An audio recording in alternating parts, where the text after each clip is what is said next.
ngomongin juga tuh di grup soal Tia pada baru tahu ada penyakit gituan. Penyakit macam-macam.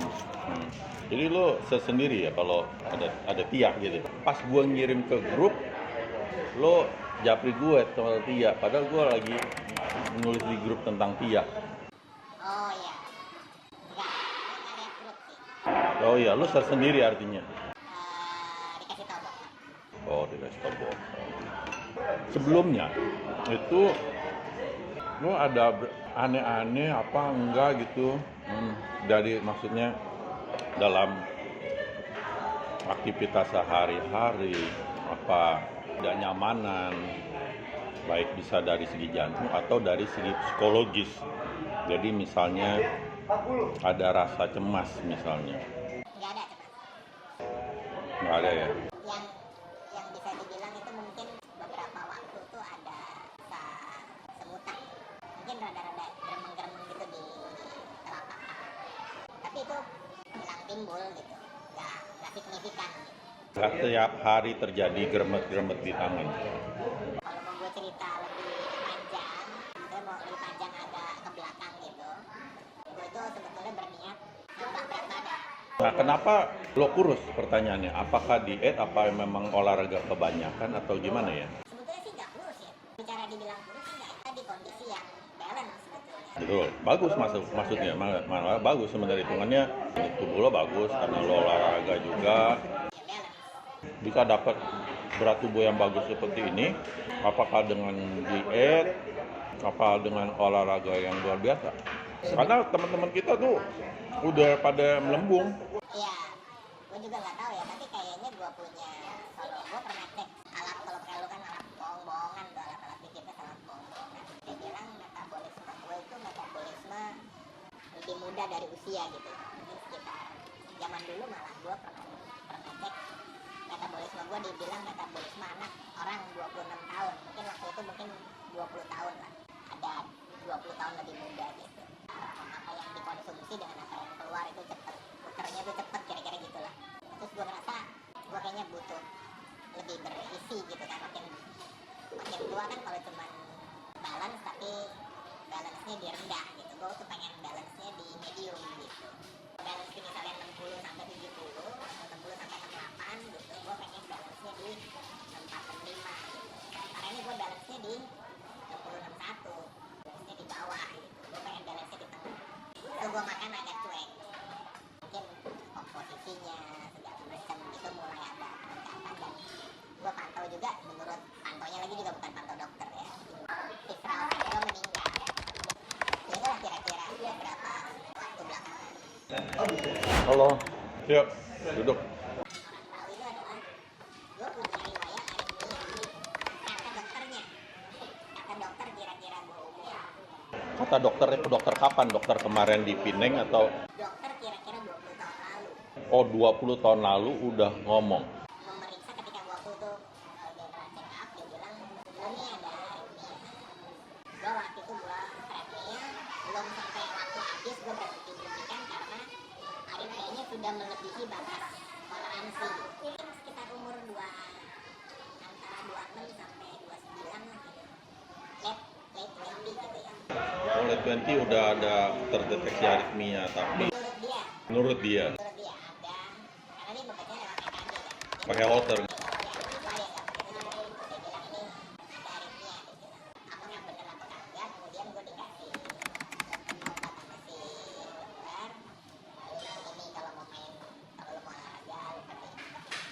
Terus diminum sampai hari ini.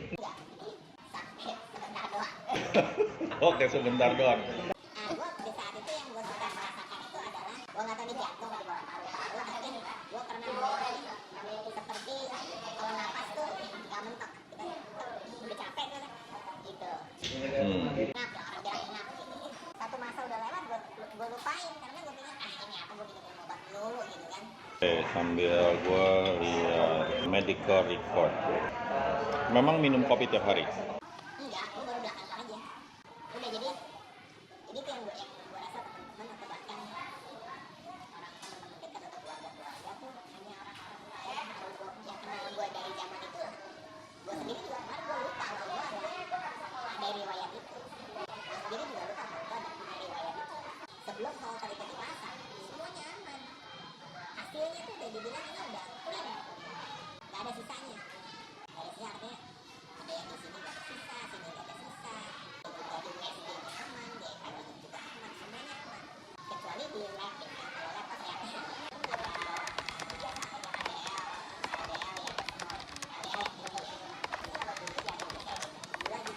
Pinggir-pinggirnya aman.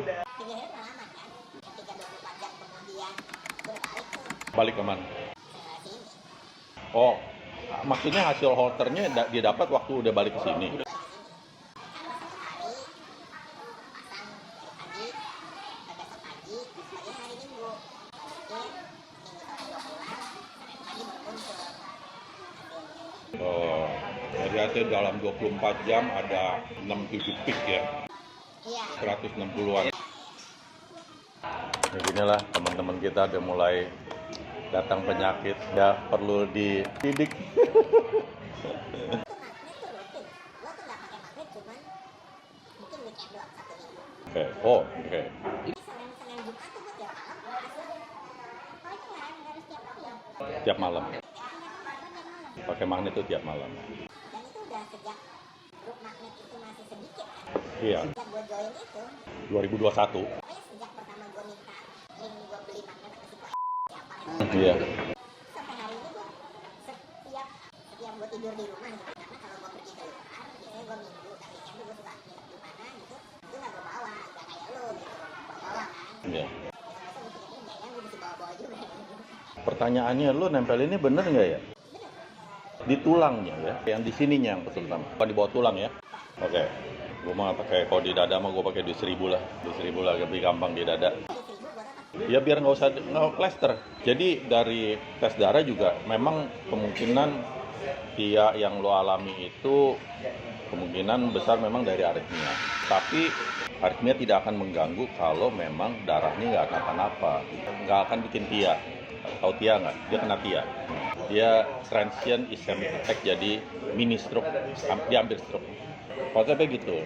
Jadi orang aritmia itu untuk kejadian kena TIA itu langka. Betul. Dan itu tidak didasari oleh pemeriksaan yang lengkap, KG doang. Iya. Sekarang kan dia lagi.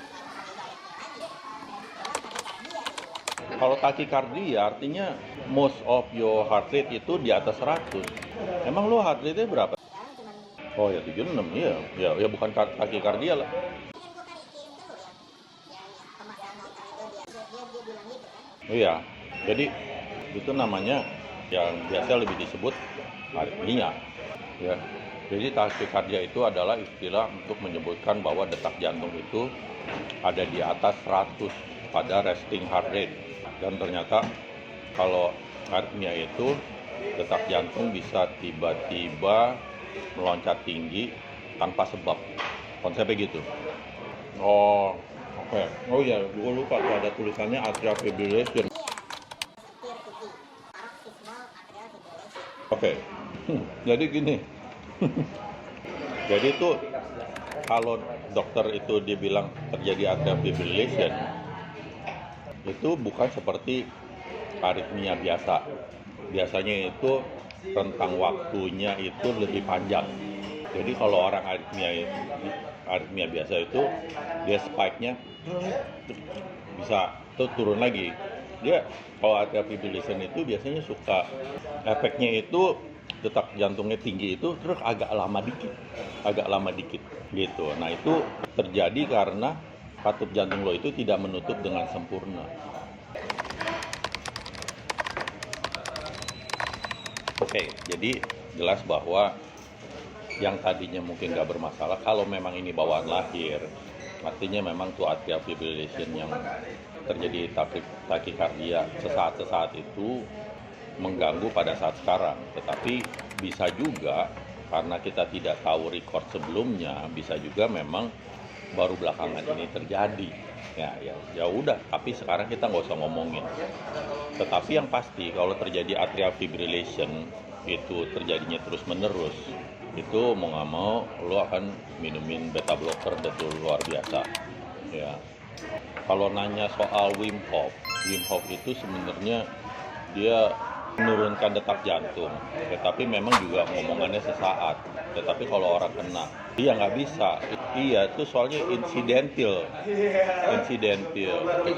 Kecuali lo ada temen SMA gue tuh kena atrial fibrillation dan dia udah minum obat beta blocker pun detak jantungnya di atas 100 kalau duduk.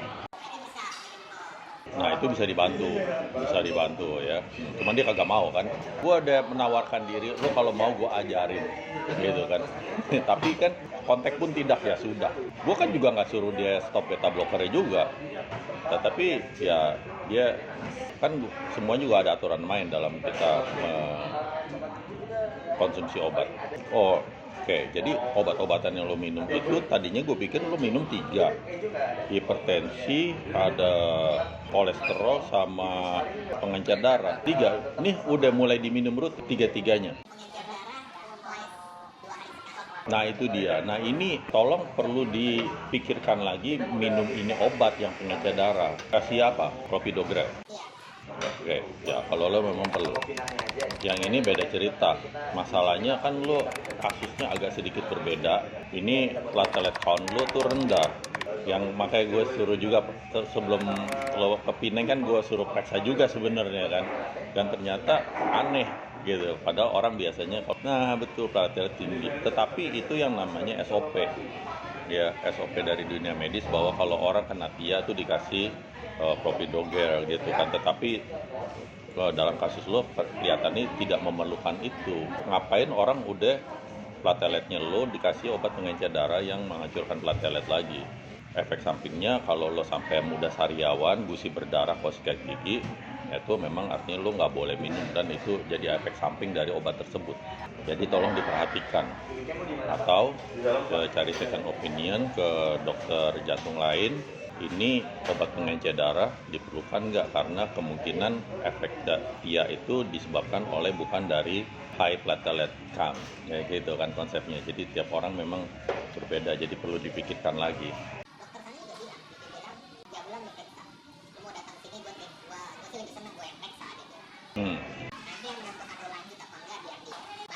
Iya. Iya, karena menurut gua terus terang itu tidak berguna ya untuk kasus lo. Tetapi yang memang bisa bikin berbahaya dari konsep atrial fibrillation hingga detak jantung sampai 160-an adalah kolesterol tingginya. Ya, kolesterol tinggi di mana LDL ini sampai 200 lebih. 200 lebih. Coba ya kita lihat ya. Oke. Nah kalau lo kan beda cerita, mungkin lo kolesterol bagus karena mungkin lo udah sempet konsumsi obat kolesterol juga sebelumnya kan. Tapi masalahnya lo cewek, dia cowok. Lo masalahnya lo udah menopause. Nah itu yang jadi bikin masalah di jantung lo, kena koroner makanya. Iya, mulai dengan ya itulah namanya proses penuaan. Ya jadi maksud gua pada saat kita menua ya kita harus namanya menerima kondisi kita, like it or not. Kalau kita deny, banyak orang tuh deny, menyangka oh gue masih sehat, gue ini tuh akhirnya kita menjauh dari pengobatan, dari terapi atau apapun itu. Ya resiko tinggal tanggung sendiri kan gitu. Ya itu gue sudah memikirkan itu udah dari sejak lama gitu kan, makanya gue sampai nulis buku segala gitu. Nah itu 200 lebih pertama LDL lo. Kedua, kolesterol total lo memang nggak terlalu tinggi, tetapi itu sangat tinggi karena HDL lo terlalu rendah, karena HDL lo low. Jadi itu kolesterol total itu harus dibagi sama HDL, kan ada angka pembagiannya. Jadi itu tinggi luar biasa hitungannya kolesterol total lo. Makanya sekarang gue mau nanya sama lo, kenapa bisa begitu? Lo makan apaan sampai HDL lo aja nggak ada di batas normal? Atau mungkin bukan karena makan, atau lo olahraga gila-gilaan? Berapa lama sekali lu main? Lagi gila-gila, minggu bisa maksimal ya 4 kali berapa jam? Sesi mainnya cuma 2 jam, dan 2 jam gua nggak ngantuk. Olahraganya itu dari dulu memang. Bukan olahraga, kalau bilang olahraga, kalau menurut pengertian negara di YouTube. Itu olahraga. Oh di YouTube gue kan gue bilang itu olahraga, tetapi olahraga. Nah itu karena konsep olahraga itu kan tidak selalu buat sehat. Lo main catur terus, lo nggak sehat. Lo boxing emang sehat, tapi kan kita sebut itu olahraga. Itu olahraga, tapi tidak mikir untuk sehat. Jadi kalau kita mau sehat, kita harus berolahraga yang menyehatkan. harus olahraga yang cocok. Iya, jadi tujuannya apa? Mau olahraga apa mau sehat? Karena tidak semua olahraga dan hanya sedikit olahraga itu yang menyehatkan. Dan setiap olahraga itu menyehatkan tubuh kita itu spesifik ke tiap orang. Orang bilang jalan kaki, lu ngomongin dengerin orang semua jalan kaki, terus kita jalan kaki kok gue jadi nggak baik misalnya. Karena ada sesuatu yang salah, karena bukan untuk kita. Jadi spesifik lagi per person gitu. Itu lagi tuh gue udah ada bikin zoomnya, gue ngajarin orang. Kadang orang pikir pokoknya olahraga sehat nih, kayak gini nih contohnya. Tapi sekarang dia juga udah tahu bahwa bahwa olahraga itu bukan untuk sehat, olahraga untuk fun. Gue pengen fun. Bisa coba seminggu 4 kali 2 jam. 3 kali lah kalau paling bagus kalau ini tuh 3 kali. Tapi rata-rata sih 2 kali. Terakhir automate gue problem. Terakhir gue ngerasain kayaknya lelah banget ya. Ini tuh kan case-nya karena jantung dan gue makannya error. Memang makan tuh berantakan. Makan nasi uduk. Gimana apa nasi uduk? Sekarang bukan gitu masalahnya. Kalau lo makan lemaknya, tapi kok HDL lo rendah? Masih tinggi juga. Iya dong. Itu gue nggak tahu. Lo kan berkonsep bahwa lo makan lemak nggak boleh karena nanti bikin kolesterol. Tetapi pertanyaannya sekarang adalah kalau lo bilang lo masih makan lemak dan menyalahkan lemak, tetapi kenapa HDL lo rendah? Kan gitu pertanyaannya. Nggak jadi tuh lemaknya salah lo. Tapi LDL tinggi. Iya, tapi LDL tinggi. Artinya apa? Kan tubuh lo yang salah mengelola. Karena nggak ketahuan penyebabnya. Lu makan ini mau outputin sono ya. Iya. Maksudnya ini harusnya outputnya ini. Maksudnya ini outputnya kok itu. Nah gitu konsep yang salah gitu. Jadi waktu kita menghindari suatu makanan padahal bukan makanannya yang salah gitu kan. Kayak gitu. Si tubuh nggak bisa memproses pengkodeannya jadi error kan. Betul itu. Jadi maksudnya ya lu pikir jantung koroner, terus lu pikir oke, kolesterol nggak kenapa tuh plak di jantung makin nutup, kan gitu lagi. Lo jadi pertanyaan kan. Dan orang mulai mencari scapegoat kan.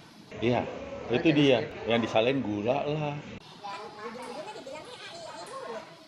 AI tau kan ya? Imun. Ya, tapi kalau konsep autoimun sih biasanya dia menyerang.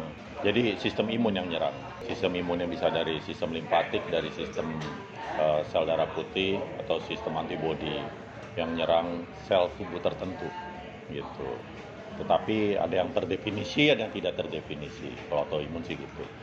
Tapi konsepnya yang menggapai keremajan abadi, konsepnya tubuh manusia itu suka atau tidak harus ngikutin hukum termodinamika, entropi namanya. Dan entropi itu selalu akan bertambah, di mana entropi adalah suatu ukuran kekacauan, di mana kekacauan sistem tubuh manusia akan berlangsung terus-menerus, suka atau tidak.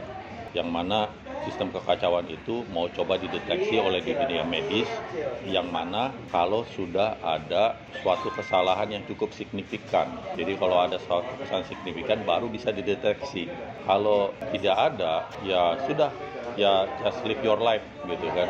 Tapi baik lagi, misalnya kalau kita ngomong orang udah umur 70 jalannya pelan, terus dicek semua darahnya bagus, terus ya udah dokter bilang ya udah lo nggak apa-apa. Cuman kan konsep dari seperti itu, waktu gue umur 40 darah gue kayak gini juga bagus, tapi gue masih bisa hiking ke Gunung Gede gitu kan. Waktu 70 gue udah kagak bisa lagi. Itu kan sebenarnya adalah suatu kesalahan, adalah suatu kekacauan yang terjadi di tubuh kita sehingga kita tidak dapat melakukan hal tersebut gitu ya. Jadi semua detektor yang dilakukan manusia itu tidak dapat mendeteksi semua gitu konsepnya ya. Jadi apa yang terjadi di tubuh kita ya kita harus baik lagi pertama terima atau diusahakan untuk kita mau jadi seperti apa gitu kan. Kadang-kadang orang udah makin mulai tua, akhirnya dia makin menyerah dengan kehidupannya. Ya udahlah, gue disuruh minum obat, tahun ini 1 dosis, tahun depan 2 dosis, tahun depan lagi 3 dosis, nambah terus dosisnya terus. Cuman badannya bukan tambah sehat tapi tambah sakit. Terus orang nyalain obatnya, ya itu kan namanya orang tidak berpendidikan. Kalau kita nyalain obatnya, mestinya dia udah mati dulu kan dari tahun sebelumnya gitu. Itu kan obat justru jadi memperpanjang hidupnya juga. Tetapi yang namanya orang udah makin tua, ya dia mau nggak mau, suka atau tidak, dia akan jadi makin lemah. Ya gue bersyukur sampai sekarang gue masih fine-fine aja, gitu kan. Ya memang, dan gue lihat banyak teman-teman kita banyak usaha bermasalah, yang sudah meninggalkan kita juga udah beberapa gitu kan. Ya, ada yang stroke lah apa ya. Di tahun ini aja teman SMP, teman SMA, teman kuliah yang gue tahu itu stroke, dead. Itu dimana orang banyak yang mengalami stroke itu yang tidak mau menerima kondisi keadaan dirinya yang sudah terjadi perubahan dari proses penuaan yang akan mengganggu aktivitas hidupnya. Banyak orang tidak mau peduli, dia tidak mau memeriksakan diri dan tidak mau mencoba mengatasinya. Taruhannya nyawa gitu ya. Jadi nggak kayak dulu waktu kita ngomong 20 tahun yang lalu, kita urusan penyakit kita adalah penyakit demam, pilek-pilek, batuk-batuk ya. Sekarang ini penyakitnya itu kadang-kadang tidak kita rasakan, tetapi penyakit itu ikut terus di dalam tubuh kita gitu ya. Nah, misalnya lo juga ada masalah diabetes juga gitu kan. Pertanyaannya, diabetes lo terkontrol nggak, minum obat nggak, bagaimana pola makan, apakah terkontrol, gimana?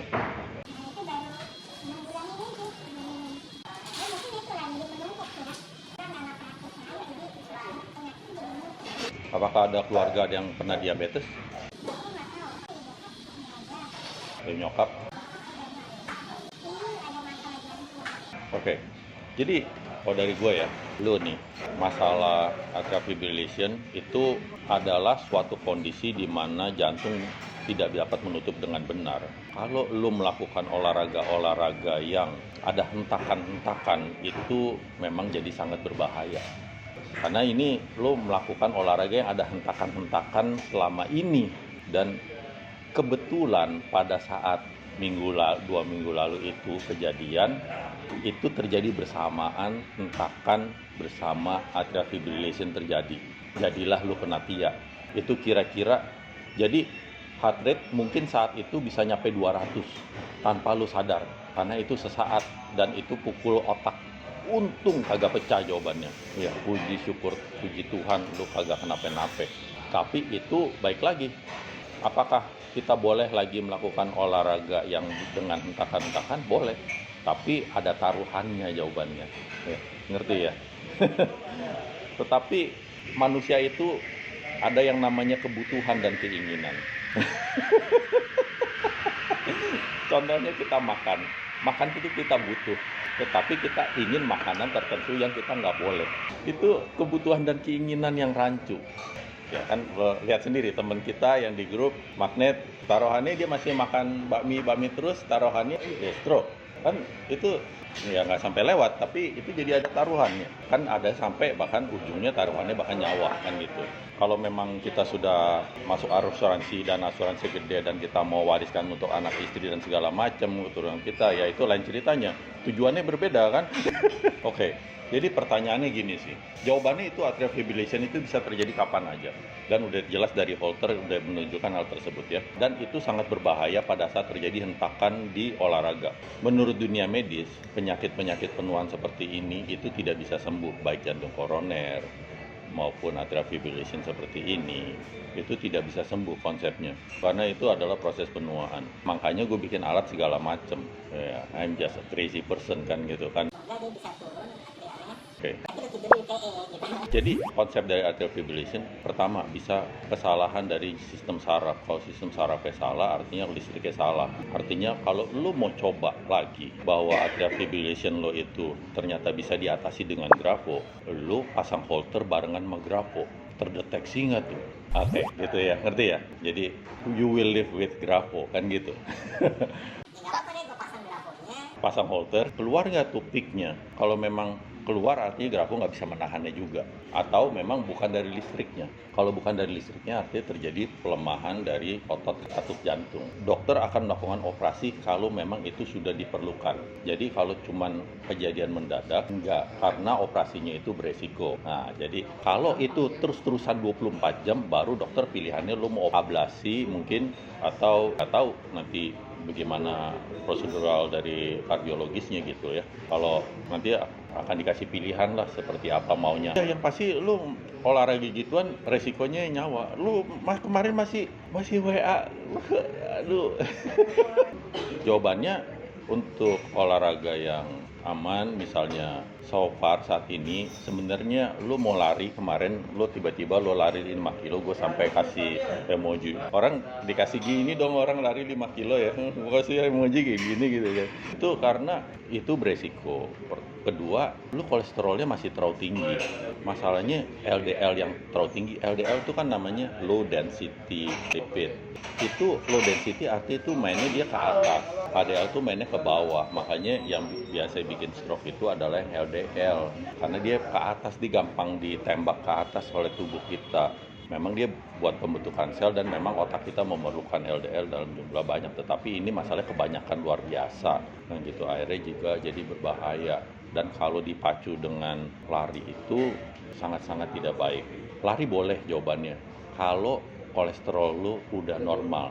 Ya, jadi mesti periksa dulu baru lu boleh lari. Tapi kan maksudnya jangan mati konyol dong. Bahwa olahraga itu tidak sehat.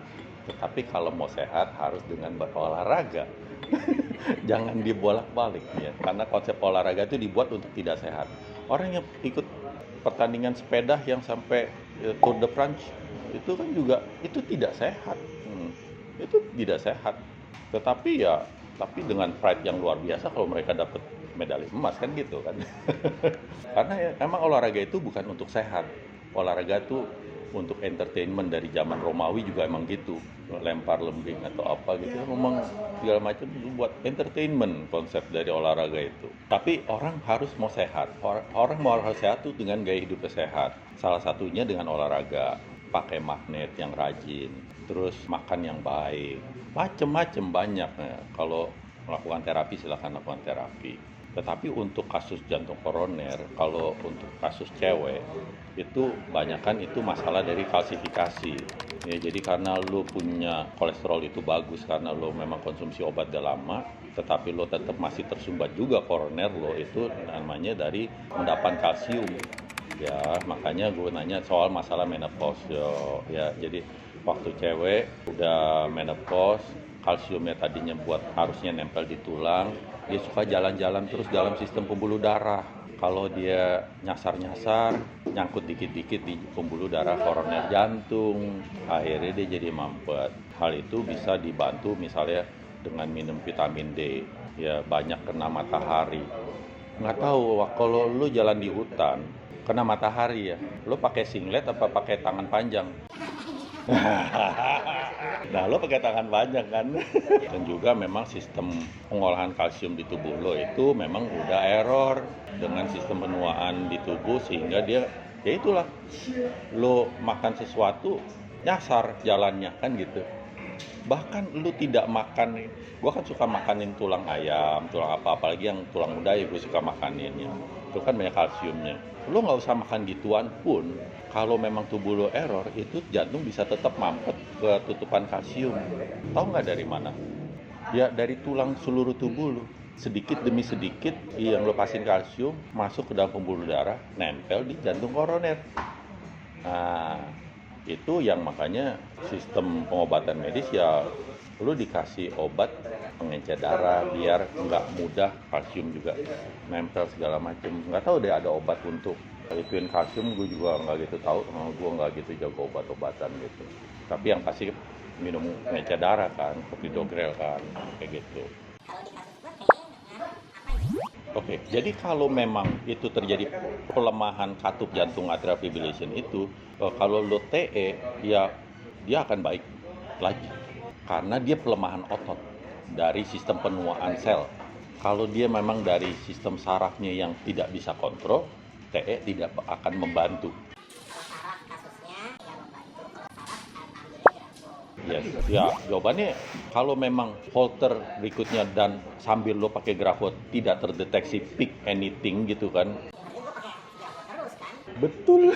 Iya. buat dengan grafo. Ya, karena saraf yang udah rusak tidak bisa baik oleh grafo, tetapi bisa ditahan. Jadi kalau lo mau main olahraga yang ada hentakan lagi, Grafo itu bisa menghilangkan 7 episode itu, iya, ini gue bisa aman. betul olahraganya dengan menggunakan grafo. Dan kalau tesnya lolos, Kalau tesnya lolos, lo kasusnya otot, lo coba perbaiki dengan PE. yes.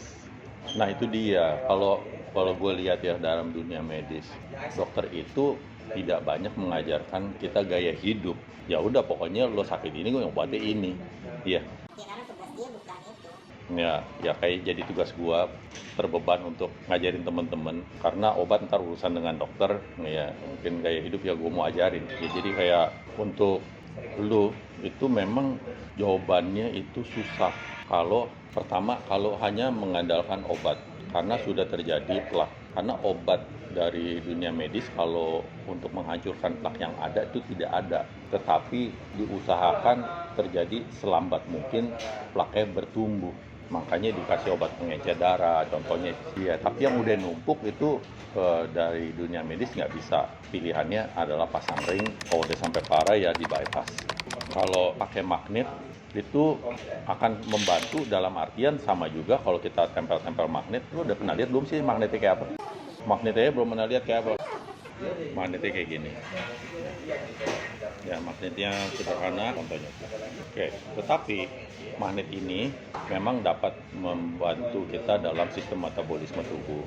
tetapi tidak bisa membuka plak yang sudah terbentuk jadi ya tiga adalah konsep dasar dan untuk sistem metabolisme tubuh akan membantu juga obat-obatan yang dikonsumsi malah kerja lebih efektif dalam tubuh kita tetapi untuk membuka plaknya itu tidak bisa dijamin pakai magnet ini karena itu gue udah bikin yang namanya sofa infrasonik itu ya yang so far secara teori dari gue bahwa itu yang bisa membantu membuka plak di jantung sofa infrasonik pakai gelombang suara ya cuma duduk aja 15 menit ada suaranya infrasonik jadi itu karena dia pakai suara dia jadi memberikan suatu getaran ke dalam tubuh konsepnya kalau ini kita punya pembuluh darah gue berteori bahwa kalau ada sumbatan di dalam pilihannya lo sodok biar keluar kalau nyodok itu ternyata tidak semudah itu makanya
gitu mungkin daily kayak kita setiap begitu pulang ya 15 menit gitu kan ya tapi kan dia jadi ada problematik yang jadi sulit karena dia di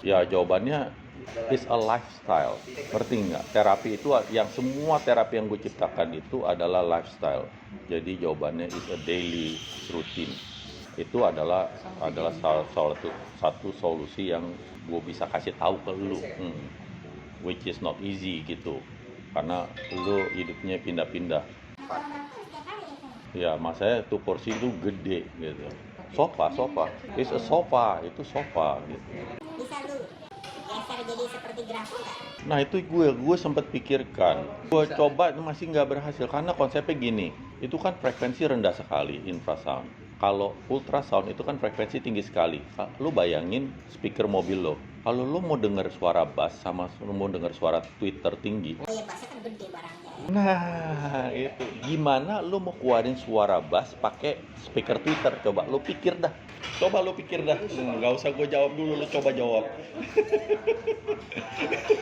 bagaimana biar jadi kecil coba gimana coba nggak masuk akal pakai pemula ya 3 lah dan nanti ada di YouTube gua tapi sekarang lu udah menepos kan lagi head nggak boleh pakai apa ranjang magnet itu 125 juta ya kalau sofanya itu gue jual 25 juta cuman ada di Greenfield doang karena itu jarang orang yang punya itu alat yang lain orang pada beli doang beberapa orang beli ada grafo juga beda-beda gue bikin alat segala macem gue sambil tempel grafo. Karena konsepnya 24 jam, kalau lo kedeteksi itu 7 kali, harus kedeteksi juga. Betul. Plus minus ya, mau 4, mau 10, iya pasti ada. Kalau lo jadi 0 nggak mungkin, gitu. Iya, tapi kalau tiba-tiba ternyata dari 7 tiba-tiba cuma terdeteksi 2 gara-gara Atau 0, grafo atau bahkan nggak terdeteksi pakai grafo, ya gue pasang grafo kalau gue mau main. iya, demi ya. Itu namanya keinginan hidup. Olahraga itu tidak sehat, ingat. Tapi sehat perlu olahraga. Lo mau gue masukin grup magnet? Lo mau gue masukin grup magnet? Tapi mau masangnya gimana? Oke, jadi ini mesti dikasih lakban bening, selotip yang bening, buat cover biar nggak kena keringat. Terus habis itu dilapisin lagi pakai micropore, lapisin pakai ini, baru ditempel pakai ini. Gitu. Kalau udah kebuka langsung jauh. Iya, kuat sekali. Kalau udah pisah langsung jauhin. Tapi kelihatannya kalau kita ngomong TE itu akan memperbaiki kolesterol lu sih. Karena kolesterol lu aneh. Kolesterol lu itu LDL tinggi banget, triglyceridnya oke, HDL-nya rendah banget. Itu aneh. Padahal jelas makan lu jauh lebih baik dari gua toh. Tapi so far so good gitu. Ya mungkin gua menang start aja kali ya pakai magnet ya 25 tahun. Iya, kan gue baru 5 tahun. Cuman kan 25 tahun yang lalu nggak mana ada yang mulai dengerin gue. Pada saat orang udah mulai ada banyak masalah kesehatan, orang coba cari yang sederhana dulu lah. Ya kan. Pak dulu ya, ini diabetes kalau lo ngomong kok sampai 200-an itu obat gimana ya? Terus sekarang gimana? Nggak bisa 170 nggak bisa, harus di bawah nggak bisa. Itu 170, lo ngukur tiap hari nggak sih? Nah itu dia, ada orang kayak gitu masalahnya. Lu nggak berani ditusuk apa lu masalahnya gini. Ya kalau orang diabetes kita tuh harus tahu apa yang kita lakukan kemarin. Jadi kalau lu nggak punya datanya, lu nggak tahu lu hidup benar atau tidak. Kalau lu hidupnya salah, lo akan sengsara di kemudian hari. Sekarang lo masih fine. Ntar waktu ginjal lo bermasalah, fungsi ginjalnya udah turun 50%, lo mulai keringet dingin tuh. Karena nggak bisa naik lagi gitu. Ntar waktu itu masih koronernya yang kedeteksi. Ntar kalau nilai IF-nya udah turun drop di angka 40 IF, otot jantung, pelemahan otot jantung misalnya. Lo udah mulai keringet dingin tuh. Lo mau ngapain lo bingung tuh. Itu karena nyawa lo udah kelihatan tuh, tinggal berapa lama lagi tuh. Lo nggak berasa sakit, tapi nyawa lo tuh udah kelihatan tuh. Gue kayaknya ini hidup gue tinggal berapa bulan lagi. Gitu kan sebenarnya lo kalau tinggal di ring aja ya udah selesai gitu kan. Cuman kan itu bukan menyelesaikan masalah berlanjut lainnya akan banyak. Makanya kalau orang diabetes, gue bilangin harus terkontrol sangat. Jadi lo harus kontrol tiap hari dan lo catat kemarin lo olahraganya apa, lo makannya apa, berapa banyak, catet tuh. Besok paginya gula puasanya itu berapa, ulangi 1-2 minggu, lo punya data tuh. Oh, gue hidup yang benar tuh yang kayak gini, yang mendingan.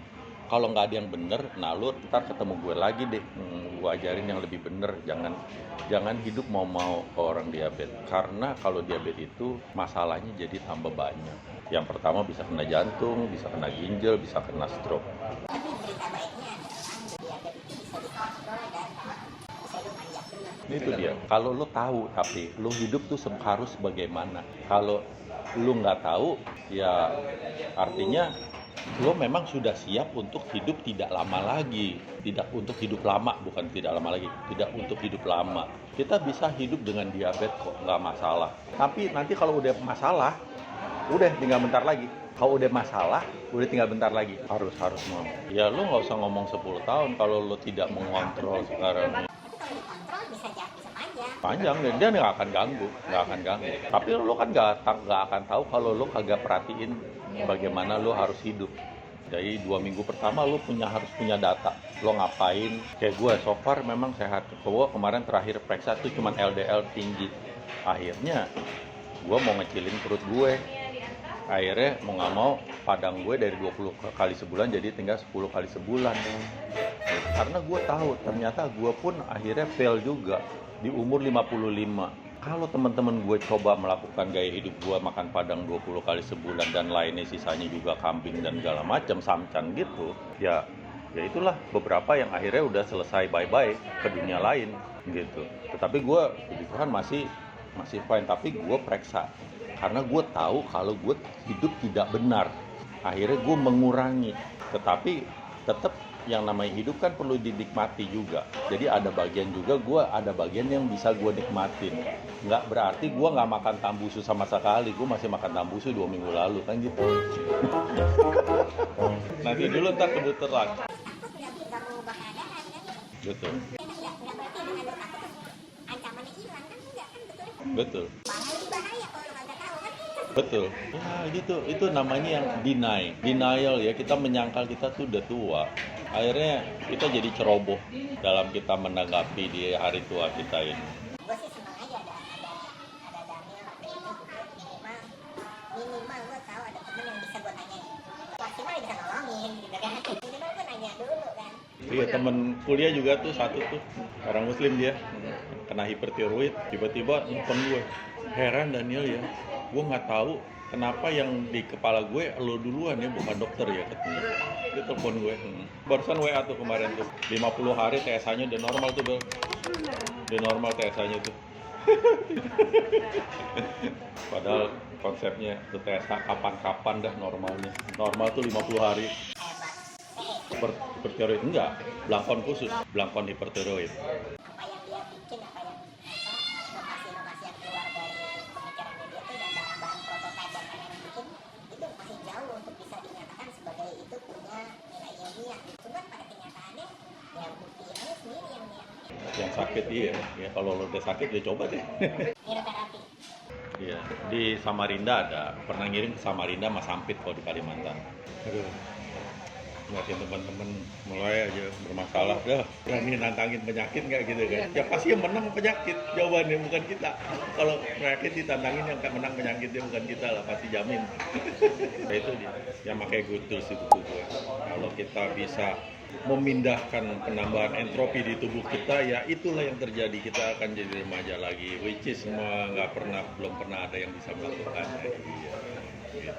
Ya but at least ya orang-orang yang gue tolong terbantu in some cases gitu loh ya, in some cases memang terbantu, not all cases lah gitu, tapi ya setidaknya ada hal-hal yang tercapai lah dari yang gue tulis di buku gue tuh.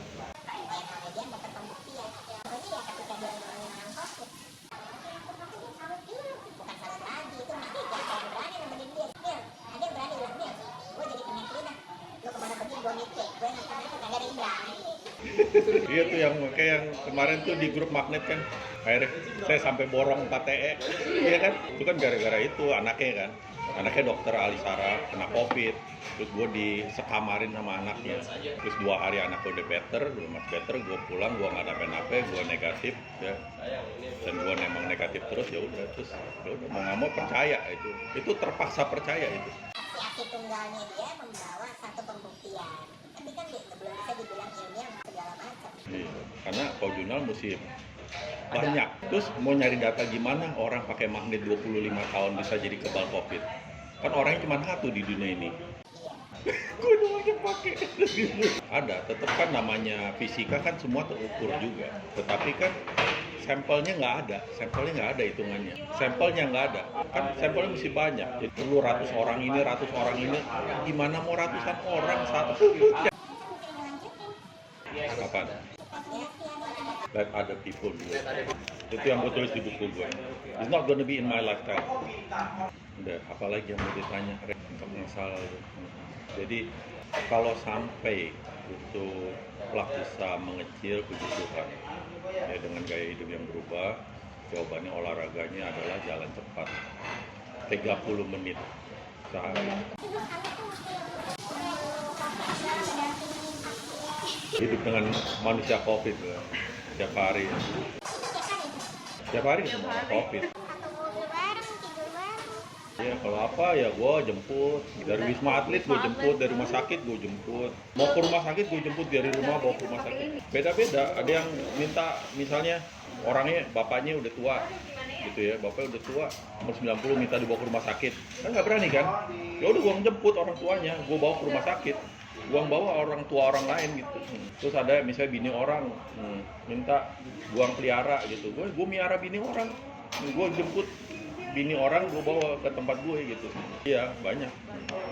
Iya gue tuh udah waktu COVID itu gue nggak takut karena gue memang udah rada lupa rasanya sakit tuh seperti apa. Gue kayak nggak pernah demam, gue orang, bukan berarti gue menghindar orang sakit ya, gue ketemu orang sakit gue fine aja gitu. Gue orang murid gue sakit depan gue batuk-batuk mau apa, gue nggak mengenal sakit gitu. Jadi gue ngeliat COVID gue nggak takut gitu. Gue samperin gitu. Ya kayak jadi ada rasa tanggung jawab gitu buat temen-temen, saudara, semua yang kayak waduh nih COVID bikin kacau ya. Ya mereka perlu gue ya buat tolongin lah gitu ya. Ternyata memang gue nggak apa-apa, jadi tugas gue lah nolongin mereka. Mereka bingung mau kemana, mau ke rumah sakit aja bingung. Yang nganter siapa? Mau nelfon ambulan penuh melulu kan gitu kan. Akhirnya ya gue kerjaannya, ya misalnya nggak gue piara pun mereka minta diantar ke rumah sakit juga gue bantuin jemput di rumahnya, gue anterin ke rumah sakit gitu. Gue ngurusin, itu bener-bener ngurusin orang. Dampak so far nggak ada apa-apa ya tapi ya jawabannya karena ya itulah, terimalah kalau kita sudah tua. Jadi jawabannya kalau lu disuruh hidup dengan obat ya hidupnya dengan obat. Kalau gue udah tahu hal itu, jadi gue berusaha selama mungkin gue jangan hidup dengan obat. Makanya gue pakai magnet dari muda, karena gue tahu tuh tua tuh gue bakalan begitu gitu. Gue udah tahu dari dulu. Gitu. Karena banyak temen-temen kan mikirin sekarang waktu udah tua gue ada masalah gimana ngatasinnya. It's already too late. Ya udahlah, enjoy your life. Tapi seenggaknya kan lu masih bisa diatasi dengan tanpa banyak menyulitkan kehidupan. Dan benefit gue sekarang ya gue masih bisa apa aja gitu. Gue nggak ada pantangan apa-apa gitu. Tergantung gue mau gendut apa enggak gitu. Kalau gue gendut ntar gue jadi masalah juga kan gitu. Ternyata sistem metabolik gue juga tetap menurun juga akhirnya. Karena kalau gue makan terlalu banyak gue tetap menggendut juga ternyata.